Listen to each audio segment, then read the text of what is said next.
Olá, tudo bem? Estamos de volta aí. Eu fiquei um tempão sem gravar nenhum vídeo, mas enfim, estava cuidando de outras coisas. E estamos aqui agora, vamos tentar ser um pouco mais regular, né? E aí aconteceram um monte de coisas nesses. Eu fiquei quase um mês aí, quase. Deu um mês? Não deu um mês, deu uns 20 dias, sei lá. Mas aconteceu um monte de coisa. Aconteceu lá um problema em Cuba, aconteceram coisas do Brasil, revelações lá da questão da CPI da Covid. Mas o assunto do momento, e aí hoje em dia a gente tem que viver o assunto do momento, senão você fica para trás. Apesar de que às vezes é bom você ter conversas sobre assuntos aleatórios, mas o assunto do momento é o voto impresso. A gente teve aí nesse domingo uma manifestação até grande, né, dos bolsonaristas Brasil afora, grande assim, considerando a situação do país, né? Achar gente disposta a sair às ruas para defender uma pauta de um governo como o governo que nós temos, eu acho que é bastante difícil, né? E ainda mais, defender uma pauta que não é exatamente a pauta brasileira, né? Vamos e venhamos. A gente tem 15 milhões de desempregados. A gente está com inflação de 6, 7%, batendo 8%. A gente tem uma inflação muito maior se você pegar só o setor de alimentos, carne, arroz, enfim, está subindo o preço do frango, está subindo o preço da carne de porco, dos suínos, combustível, tudo muito alto, dólar muito alto, tudo muito complicado. O Banco Central tem elevado regularmente as taxas de juros, deve fechar o final do ano com a taxa de juros maior, destruindo todo um trabalho que começou lá com Michel Temer e o Henrique Meirelles no Banco Central, lá na presidência, no Ministério da Economia na época. Enfim, né, um negócio assim.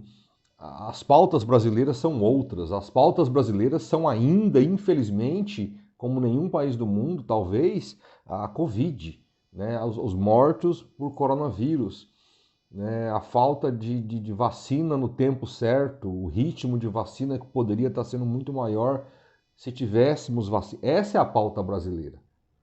Essa é a pauta brasileira e a gente está aí com esses caras falando de voto impresso, como se isso fosse uma coisa que mudaria a vida de alguém, né?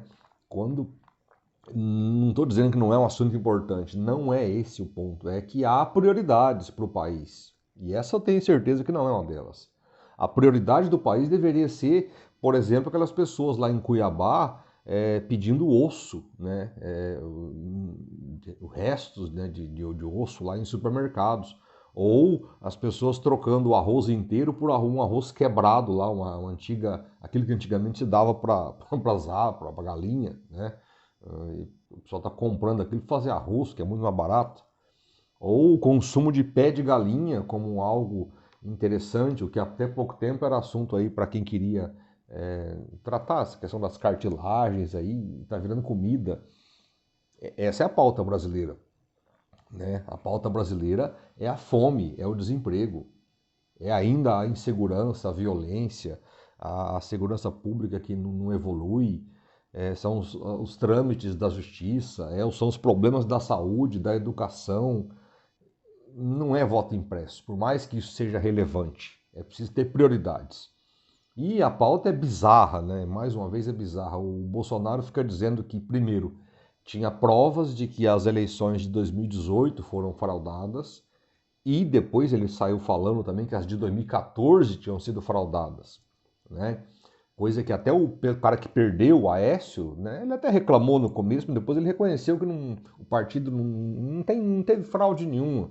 Só o que aconteceu na questão do Aécio, é bom explicar isso, foi o seguinte: a eleição acabou, foi uma eleição muito disputada o tempo todo, a eleição fechou no Sudeste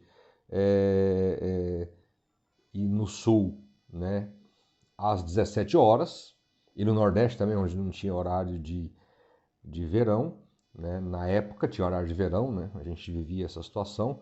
Então as eleições fecharam às 17 horas e aí começou-se a divulgar os resultados. E como é que funciona isso? Cada sessão eleitoral, os mesários fazem ali o fechamento da urna, imprime aquele boletim, né? Prega lá na parede, entrega para os fiscais de partido, e aí tem um lá que os mesários assinam e levam aquilo para o cartório eleitoral. O cartório envia a informação para o TSE. O que o TSE faz? Ele apenas soma. O TSE não muda resultado, ele não apura as eleições. As eleições são apuradas em cada urna. Cada urna imprime o seu boletim. Quem já trabalhou em eleição sabe disso. Eu já fui mesário, eu sei do que eu estou falando. Eu assinei lá o boletim. Então, naquela urna ali, que tem mais ou menos ali, varia, mas 300 votos mais ou menos em cada urna. E é isso. Se você quiser fraudar eleições, você precisaria fraudar urna por urna. E é muito complicado, porque não é que não dá para fraudar, mas você precisaria ter acesso físico à urna. Ela não é online, ela não está em rede, né? Desculpa. Ela está ali, é uma máquina de cálculo simples. Você poderia programá-la para entender lá, apertei o número tal, aparece outro canto. Pode programar, mas convenhamos, são 500 mil urnas. São 4 mesários, mais ou menos, em cada urna. Ah, vamos comprar os mesários. Você vai comprar 2 milhões de pessoas? Não é meio estranho? Né? Você vai pagar quanto? 100 reais? Multiplica aí. 2 milhões de mesários por 100 reais. E eu não me venderia por 100 reais. Se eu fosse me vender, seria por pelo menos aí, sei lá, né? Um dinheiro que eu... Olha eu dizendo que eu vou me vender. Não, mas pô, o cara vai se vender por 100, por 500, por 1.000 reais. Eu, por exemplo, sou servidor público. Aí eu vou lá, vou fraudar uma urna só de 300 votos. Eu vou fraudar ela, né? E aí, de repente, eu sou preso, perco meu emprego, meu concurso. Que negócio é esse? Como assim? Então é inviável você comprar os mesários, fraudar uma urna especificamente. Porque não tem como você fraudar todas ao mesmo tempo. Você tem que acessar uma por uma. Isso é muito complexo, não é tão simples assim. É por isso que não há fraudes de fato. Mas pode acontecer algum tipo de erro? Não, pode. Uma urna, duas, sei lá. Eu trabalhei na sessão que eu trabalhei lá em Dourados, na escola Weimar, teve um princípio de confusão, né, em 2018, na eleição de 2018. Aquele negócio, eu apertei 17, que era o Bolsonaro na época, né, apareceu 13, que era o Haddad. Aí, grita e vira aquele role, e não sei o que, e filme. Mas ninguém tá lá para ver se o cara só de sacanagem não apertou o 13, apareceu o Haddad, aí ele fica falando que foi o 17. Né? Ou aqueles vídeos podem ser feitos em qualquer lugar. Você gravar um vídeo com uma simulação de resultado errado, você faz isso em casa. É uma gravação tosca, enfim, né? O pessoal fica esparramando isso em grupos de WhatsApp, mas é uma tosquice imensa, gigantesca. É uma coisa bizarra. E aí, mas lá teve essas coisas, briga, e chamaram os fiscais lá da justiça, e demorou, e parou a votação, aí o cara vai lá ver e não tem nada. Só para tumultuar, o cara registra lá na ata, né, que teve confusão. Mas, gente, 1 voto, 2 votos, uma eleição o Bolsonaro teve milhões, 57 milhões de pessoas. O Haddad teve 45, 47, sei lá, uma coisa assim, 10 milhões de votos de diferença. Como que você vai fraudar isso numa urna que tem 300 votos? São muitas urnas, é um processo muito complexo. E, de novo, o TSE não faz nada, o TSE apenas soma os boletins. Você discorda do TSE? É só pedir para contar os boletins. E onde é que estão os boletins? Nos cartórios eleitorais de cada cidade. Fica lá, arquivado aquele negócio. É um papel assinado pelos mesários, impresso na frente de todo mundo. Os grandes partidos, e todos eles fazem isso, se não faz é porque não quer, porque dinheiro tem do fundo eleitoral. Ainda mais agora com o fundão que o Bolsonaro está querendo aprovar aí de 4 bilhões de reais. Né? Então o dinheiro tem para fiscalizar. Bota um fiscal lá, ele fica olhando, sai lá, imprime o boletim, ele pode levar um para ele. Se não tiver muitos fiscais, geralmente não tem 2 ou 3. Pode imprimir um boletim daquele para ele, que é um boletim oficial. E ele leva lá para o comitê do partido e vai somando. Tanto é que em cidades pequenas você sabe o resultado da eleição antes, né? Os partidos conseguem somar os votos antes até da Justiça Eleitoral contabilizar. Já é assim. Então é uma bobajada sem fim. Né? A fraude no TSE, que foi o caso que ele acusa de 2018, que o Haddad estava... O Aécio estava na frente, é porque os votos que chegaram primeiro ao TSE eram os votos do sul, do centro-sul do país, onde o Aécio tinha mais votos. né? E aí o Nordeste, por questão de logística, de áreas de mais difícil acesso, tá? Os votos do Nordeste foram entrando um pouco mais tarde. Então, e aí por que teve uma interrupção na divulgação dos resultados? Porque a eleição ainda estava acontecendo nos estados mais a oeste. Aqui, por uma hora a mais, por exemplo, em relação a São Paulo, Rio, né? Nós temos um fuso horário a menos. E o Acre, 2 fusos a menos. Então, 2 horas, né, depois que acabou a votação em São Paulo, no sul do Brasil e no Nordeste, ela acabou no Acre. Então, aí o TSE pôde divulgar os resultados. Ele até começou, mas alguém se tocou. Pera aí, meu amigo, você pode estar influenciando a votação lá no Acre. Ainda falta 2 horas para acabar. Aí parou. Aí fica, por que parou? Parou, porque tinha que parar mesmo. Tinha que esperar acabar a votação no Acre para divulgar o resultado. Aí quando divulga, né, vem uma avalanche de votos do Nordeste já, incluídas ali naquele negócio. E a Dilma começa a ter cada vez mais votos. São os votos do Norte e do Nordeste que geralmente chegam depois mesmo, né? Mas não há ali nada que o TSE manipule. De novo, os votos já estão contados. Nos boletins, já está lá. Nos boletins de cada uma das 500 mil urnas. Não é o TSE que digita os votos. Né, que apura os votos, aliás. Ele só pega o boletim, ó, na urna tal, lá na cidade tal, do estado tal, tantos votos. Digita ali. 200 votos para um, 100 para outro. Ok. É a soma. Se o cara bater errado aqui, é só você pedir para olhar de novo o boletim, lá da cidade onde foi feita a eleição. Então, assim, no fim das contas, a fraude nesse processo é muito difícil, é muito complicada. A urna não tem acesso à internet, ela não se conecta com nada. No início da votação, ela imprime um boletim zerado, né? Nenhuma dessas denúncias que ficam fazendo por aí foram, de fato, levadas adiante ao TSE, e quando foram levadas, foram demonstradas que são inventadas, que não há nada ali de fato de concreto. E de novo, não é uma votação para líder de classe, que um voto muda a eleição. Não, são milhões de votos. E aí o mais bizarro, né? A eleição foi fraudada, mas ele ganhou, o Bolsonaro ganhou a eleição. Então ele está fraudando, a eleição que ele ganhou foi fraudada. Então tá, vamos cancelar tudo. Vamos voltar, fazer de novo a eleição, né? E aí, como é que fica? Então não pode ser presidente, se foi fraudada, se ele tem provas de fraude, então tá, pede para sair, vamos fazer outra eleição, né? É tudo conversa fiada. Na verdade, o grande objetivo desse pessoal é o seguinte, é mais ou menos o que o Trump fez nos Estados Unidos. É que lá o voto é uma confusão danada, né? É um país avançado, mas nesse aspecto é uma bagunça geral. Tem estado que tem urna eletrônica nos Estados Unidos, lá é por estado, né? Cada estado tem suas leis próprias. Tem estado que tem urna, tem estado que não tem, uns é voto em papel, outro é só urna eletrônica, outro é não sei o quê, outro voto pelo correio, né? É uma loucura a eleição americana, e o Trump se aproveitou disso para recorrer, para entrar na justiça, para fazer um tumulto, para dizer que tinha ganho, que não sei o que lá.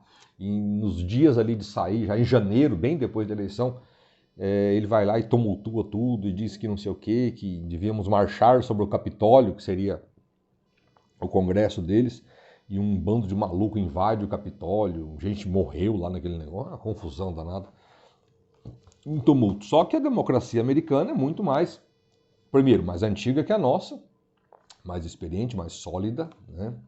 E resistiu, né? Conseguiu reagir a um cara poderoso como o Donald Trump. E o Joe Biden assumiu e pronto, o Trump está lá, né? Sabe-se lá o que vai acontecer com ele, ele ainda tem muito apoio, mas, enfim, está lá, não é presidente hoje. Pode até ser no futuro, mas hoje não é. E isso, a tendência é que isso aconteça no Brasil também. O Bolsonaro não vai aceitar o resultado das eleições. Ele fez um acordo com o Centrão,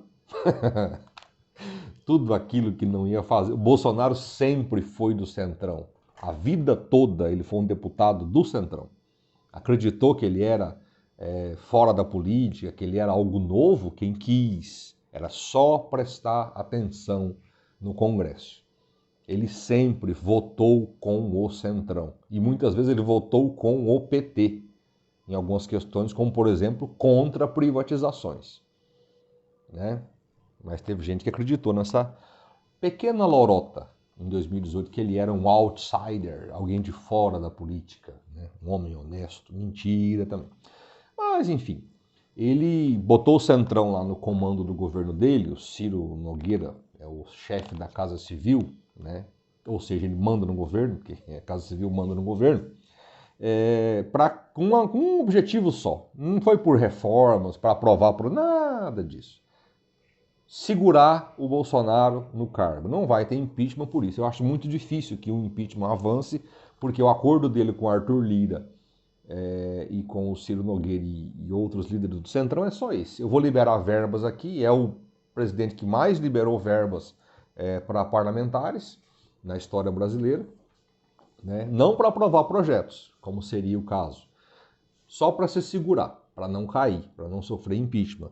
Só se as ruas se encherem muito de gente, muito mesmo, várias manifestações seguidas, para que de fato os deputados e os senadores sintam a pressão popular e aí levem adiante uma coisa dessas.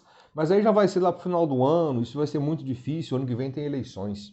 É muito difícil que o impeachment aconteça num momento como esse. Nesse sentido, a pandemia se arrastando como está, até ajuda o presidente, porque ele evita que as pessoas saiam para a rua, né? Pessoas sensatas não vão fazer manifestações durante a pandemia, isso não faz nenhum sentido. Porque o vírus também vai à manifestação, né? E o vírus não perdoa. Ele não está nem aí se você é vermelho, amarelo, azul ou branco, né? Ou preto, ou sei lá o que, qual é a sua cor. Ele não liga, ele te infecta e se você for azarado, ele te mata, né? Mas enfim, e ninguém vai chorar por você a não ser seus familiares e seus amigos mais próximos. O seu presidente vai rir da sua cara, né? Qual é a lógica então desse voto impresso? Arrumar um jeito de ter uma grande treta no ano que vem. Se ganhar, se o Bolsonaro ganha as eleições, ok, eles podem até continuar falando essa bobagem, ganha no primeiro turno, porque não sei o quê, né? Aliás, é o seu interessante. Pô, se ele ganharia no primeiro turno, mas não ganhou porque houve fraude, por que ganhou no segundo? Os caras da fraude do primeiro turno saíram de férias no segundo turno, desistiram. A gente conseguiu aqui uns votos pro Haddad, tiramos uns votos do Bolsonaro. Agora no segundo turno não vamos fazer nada, não vamos deixar quieto, vamos deixar o Bolsonaro ganhar. É isso mesmo? Isso nem para em pé, é uma lógica totalmente tosca, né? Mas voltando. Se ele ganha, ele vai continuar falando, ganhei, tá, não sei o que, beleza, mas teve fraude. Tá. Se ele perde, aí, independente do que aconteça, vamos imaginar que a Câmara, acho que não vai, mas vamos imaginar que a Câmara dos Deputados e o Senado aprovem o voto impresso. Tem o voto impresso, né? Beleza. O que vai acontecer? Tumulto. Por quê? Porque se ele perde recontagem. E aquilo se alonga e se prolonga, e esse voto impresso, tenha certeza, na apuração desse negócio vai aparecer todo tipo de coisa, porque não é difícil você manipular votos impressos, né? Que 10, 20, 30 votos desapareçam, o cara surrupia lá um papel daquele, joga fora, pronto, já vai se criar toda a narrativa para dizer que a eleição foi roubada.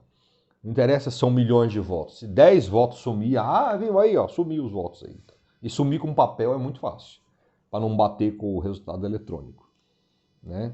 Então é para tumultuar. Mas eu acho que a Câmara não vai aprovar, o Senado também não vai aprovar. E se não aprovar, que é o que é mais provável, né?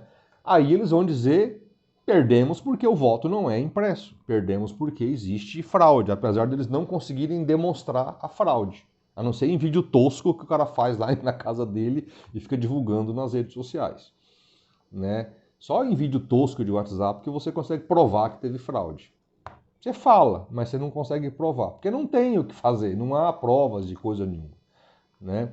O grande objetivo, e aí isso sim é preocupante, é um negócio que eu falo com os meus alunos há muito tempo, que o Brasil, o brasileiro, ele se preocupa muito pouco com aquilo que a gente chama de a estrutura da democracia. A democracia se baseia em alguns pilares. Eu vou fazer alguns vídeos logo agora sobre democracia, sobre o que é a democracia simplificadamente, né? Mas um dos pilares da democracia é a confiança da população no sistema de escolha dos governantes. né? Não estou dizendo que o sistema é justo, eu não acho que é justo, eu acho que é bagunçado demais, eu acho que o dinheiro pesa muito nas eleições brasileiras. A mentira é capaz de ganhar eleições no Brasil, as fake news, as próprias. Ok, mas isso tudo passa por ação, a gente consegue, né, reverter esse processo eleitoral para que a gente consiga eleger pessoas melhores, governantes melhores. Mas então é com o tempo, não dá para atropelar as coisas. É educação, é ensinar, é escola, é livro, é leitura, é reflexão, é discussão, é debate, tudo civilizado, né? Debate civilizado, não briga, debate, né? Mas a gente consegue, é questão de tempo, né? Mas a grande questão é que o povo precisa participar do processo, precisa confiar no processo de escolha de governantes. E tudo que os bolsonaristas querem é fazer a população desconfiar, não acreditar nos resultados. Tumultuar, portanto, a eleição, né? E diminuir o apoio da população à democracia. No fundo, eles querem que a população se revolte e apoie os militares, não todos, porque tem militar que não vai entrar nessa, mas uma parte deles gostaria muito de dar um golpe de Estado e passar a governar o Brasil por meio de atos institucionais, como aconteceu lá nos anos 60, AI-1, AI-2, AI-3, AI-4, AI-5, que é o mais famigerado deles, o que acabou com o habeas corpus. Tem militares que querem isso? Tem. Alguns tentaram, inclusive, uma espécie de golpe em cima dos golpistas em 76, contra o general Geisel, que era o presidente. Teve militares que queriam dar um golpe, porque o Geisel começou a abrir, né, o país. O Geisel iniciou o processo de abertura, que só ia acontecer 10 anos depois, mas o Geisel começou, né, a abertura política, e teve militares que queriam fechar o regime totalmente em 76. Parte dele está no governo agora, como é o caso do general Heleno, que na época tinha uma patente menor, mas ele estava lá. Né? E outros estão no governo aí apoiando o presidente. São golpistas na essência. O sonho deles é uma ditadura, o que é bizarro. Né? No século XXI, uma ditadura militar num país como o Brasil. A gente ia tomar um tombo, seria um tombo geopolítico gigantesco. A gente ia passar até fome, dependendo da situação. Né? Mas enfim, voltando ao que interessa. O que esses caras querem é só isso, é tumultuar a democracia. Fazer a população deixar de apoiá-la, para permitir que eles possam dar algum tipo de golpe. Né? Se aprovar o voto impresso, eles vão tumultuar, porque eles vão pedir recontagem de tudo, vai virar uma confusão, e vai ter recurso, e processo, e ação, e a eleição vai demorar a acabar, vai ser um tumulto. Se não aprovar o voto impresso, eles vão dizer que perdemos porque o voto foi fraudado e, portanto, não vamos aceitar a derrota e não vamos sair do poder.